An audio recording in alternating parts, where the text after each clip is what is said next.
सोचिए, देश के इतने सारे पढ़े लिखे डिग्री वाले युवा अचानक खुद को एक ऐसे कीड़े का नाम क्यों देने लगे हैं जिसे देखकर हम सब घर में चप्पल ढूंढने लगते हैं। जी हाँ, कॉकरोच। आज के इस खास विश्लेषण में इसी अजीबोगरीब लेकिन बहुत ही दिलचस्प विरोधाभास की बात करेंगे। नाम है कॉकरोच जनता पार्टी। अब सवाल ये है कि आखिर ये हो क्या रहा है। देखिए, ऊपर से देखने पर ये सिर्फ एक इंटरनेट का मजाक लगता है, बस एक मीम। लेकिन अगर थोड़ा गहराई में जाएं तो इसके पीछे बेरोजगारी और हमारे पूरे सिस्टम से जुड़ी एक बहुत गहरी, बहुत बड़ी निराशा की कहानी है। ये कोई मामूली इंटरनेट ट्रेंड नहीं है, बल्कि एक बहुत बड़ा सवाल है जिसे हम नजरअंदाज नहीं कर सकते। और जरा इस आंकड़े पर गौर कीजिए, 15 से 20 लाख। जी हाँ, लगभग 1.5 से 2 मिलियन फॉलोअर्स, और वो भी सिर्फ इंस्टाग्राम पर। और कुछ ही समय के अंदर। ये कोई छोटा मोटा नंबर नहीं है। इतनी तेजी से बढ़ता हुआ ये आंकड़ा खुद बता रहा है कि ये डिजिटल प्रोटेस्ट अब कितने विशाल स्तर पर पहुंच चुका है। तो ये कॉकरोच जनता पार्टी यानी सीजेपी असल में है क्या? खैर, यहाँ ये क्लियर कर देना जरूरी है कि ये कोई असली राजनीतिक पार्टी नहीं है। मतलब इनकी कोई रैलियां नहीं होती, ये कोई चुनाव नहीं लड़ते। ये पूरी तरह से इंटरनेट पर बना एक डिजिटल समूह है। एक ऐसा ग्रुप जहां निराश बेरोजगार युवा सिर्फ मीम्स, विडंबना और तीखे व्यंग्य का इस्तेमाल करके व्यवस्था की कमियों का मजाक उड़ा रहे हैं। अब इस पूरे मामले का ट्रिगर पॉइंट क्या था? कोर्टरूम से लेकर मीम तक का ये सफर शुरू कैसे हुआ? आइए इस पर नजर डालते हैं। ये टाइमलाइन सच में हैरान करने वाली है। 15 मई 2026 सुप्रीम कोर्ट में एक सुनवाई के दौरान कॉकरोच और परजीवी जैसे शब्दों का जिक्र होता है। बस कुछ ही घंटों के भीतर इंटरनेट पर ऐसा तूफान मचता है कि युवाओं को लगता है ये सीधा बेरोजगारों पर हमला है। अगले ही दिन सोशल मीडिया प्लेटफॉर्म एक्स पर एक गूगल फॉर्म डाल दिया जाता है, और देखते ही देखते कुछ ही दिनों में सीजेपी इंटरनेट पर ऐसे फैलती है जैसे जंगल में आग। ये दिखाता है कि डिजिटल दुनिया का गुस्सा कितनी जल्दी एक व्यवस्थित रूप ले सकता है। हालांकि बाद में इस पर एक आधिकारिक सफाई भी दी गई। ये स्पष्ट किया गया कि चीफ जस्टिस का इशारा असल में उन लोगों की तरफ था जिनके पास फर्जी डिग्रियां हैं। लेकिन इंटरनेट का क्या है, तब तक बहुत देर हो चुकी थी। इस हताश वर्ग ने उन चुभने वाले शब्दों को ही अपना बैज ऑफ ऑनर यानी एक सम्मान का प्रतीक बना लिया था।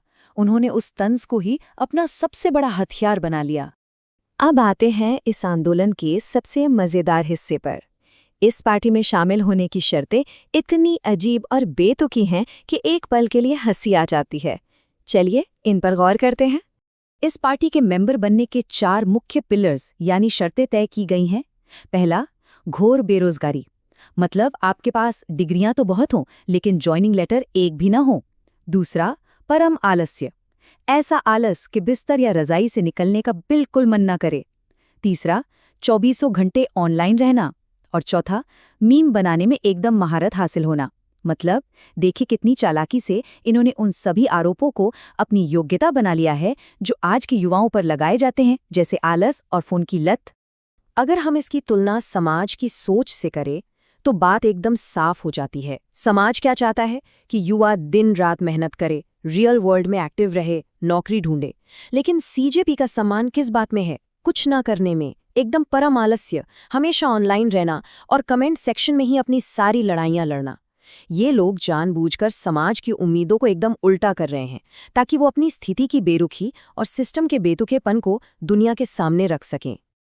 लेकिन इस सारे मजाक के पीछे दिमाग किसका है? आइए जानते हैं उस मास्टरमाइंड के बारे में जिसने इस पूरी मीम पार्टी को खड़ा किया है। अब यहाँ एक बहुत ही जबरदस्त कॉन्ट्रास्ट देखने को मिलता है। एक तरफ हैं 30 साल के अभिजीत, बॉस्टन यूनिवर्सिटी से पब्लिक रिलेशंस यानी पीआर में मास्टर्स की डिग्री, और 2020 से 2023 तक आम आदमी पार्टी की सोशल मीडिया टीम का अहम हिस्सा। और दूसरी तरफ उनका ये नया प्रोजेक्ट, एक व्यंग्यात्मक, खुद को आलसी बताने वाली मीम पार्टी।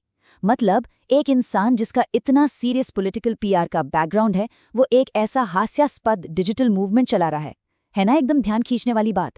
और इनका स्टैंड एकदम क्लियर है। जैसा कि इस कोर्ट में कहा गया है, हम यहाँ वोट मांगने या रैलियां करने नहीं आए हैं, हम मीम्स के जरिए सिस्टम का मजाक उड़ाएंगे। और यही इस पूरे मूवमेंट की सोची समझी रणनीति है। वो सड़कों पर पोस्टर नहीं लगा रहे, क्योंकि उन्हें पता है कि राजनीति के इस शोरगुल में डिजिटल व्यंग्य ही वो इकलौता तरीका है जिससे वो सीधे लोगों की चेतना पर असर डाल सकते हैं। अब अगर लग रहा है कि ये सब सिर्फ एक मजाक है, तो थोड़ा रुकिए। इस पार्टी का एक मैनिफेस्टो भी है, जो हैरान करने की हद तक सीरियस है। जरा इन मांगों को ध्यान से देखिए। इस आलसी ब्रांडिंग के पीछे असल में कितनी मजबूत और सटीक मांगें छिपी हैं। वो व्यंग में कहते हैं, रिटायरमेंट के बाद मलाई बंद, जिसका सीधा सा मतलब है कि सरकारी अधिकारियों को रिटायरमेंट के बाद वाले पदों पर रोक लगे। वोट गायब तो जवाब चाहिए, यानी वोटिंग सिस्टम में होने वाली गड़बड़ियों की असली जवाबदेही। 33% नहीं, पूरा आधा, मतलब महिलाओं के लिए सीधा 50% आरक्षण। टीवी स्टूडियो फिक्स करो, यानी मीडिया बेकार की बहसों को छोड़कर महंगाई और बेरोजगारी जैसे असली मुद्दों पर बात करे। और ट्रांसफर गेम बंद करो, जो असल में नेताओं के दल बदल को रोकने के लिए सख्त कानूनों की मांग है। और इनकी विचारधारा क्या है? ये खुद को सेक्युलर, सोशलिस्ट, डेमोक्रेटिक और लेजी यानी आलसी बताते हैं। सोचिए कितने शानदार तरीके से इन्होंने संविधान के इतने गंभीर शब्दों को अपने इस व्यंग्यात्मक आलसी वाले टैग के साथ जोड़ दिया है। इसी वजह से इंटरनेट पर इनकी एक अलग ही पहचान बनी हुई है। अब थोड़ा पीछे हटकर इस पूरी घटना की आखिरी परत को हटाते हैं। इस व्यंग्य और मजाक के पीछे की असली हकीकत क्या है? सच तो ये है कि इस डिजिटल विद्रोह की जड़ें बहुत गहरी और कड़वी हकीकत से जुड़ी हैं। बार बार पेपर लीक होना, भर्तियों का अचानक रद्द हो जाना, युवाओं का अपनी जिंदगी के सबसे कीमती साल सिर्फ फॉर्म भरने और इंतजार करने में निकाल देना। उनके अंदर सिस्टम द्वारा नजरअंदाज किए जाने की वो घुटन है, वो बेइज्जती का एहसास है। और जब कोई रास्ता नहीं बचता, तो अपनी राजनीतिक आवाज उठाने के लिए मीम्स ही उनका इकलौता जरिया बन जाते हैं।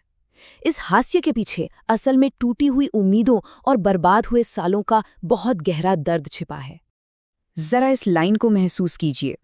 जब उम्मीदें जवाब देना बंद कर देती हैं, तब व्यंग्य बोलना शुरू करता है।